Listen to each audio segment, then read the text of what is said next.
something similar. Maybe they might have said it in a slightly different way. But it was a Yes. similar, like, but the answer was very similar to what I was going to say. So I'm like, oh, and people start participating when that person says that thing.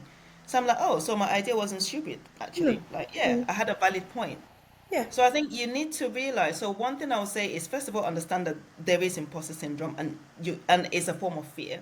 The second thing that I did that helped me immensely was I talked about it to my classmates.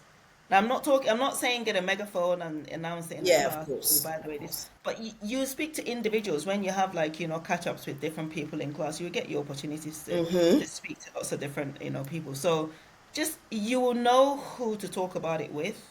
So I dropped it in conversations just to say, oh, at that point when we had this particular, like, lecture, I was feeling this certain way. And guess what? This is the other thing I found. A lot of other people felt the same. Wow. But Very. you wouldn't know this if you never talked about it. And that's why it's so powerful to communicate. 20% of people in the world feel imposter syndrome at some point in their life. That's right. 20%, 70. So that's a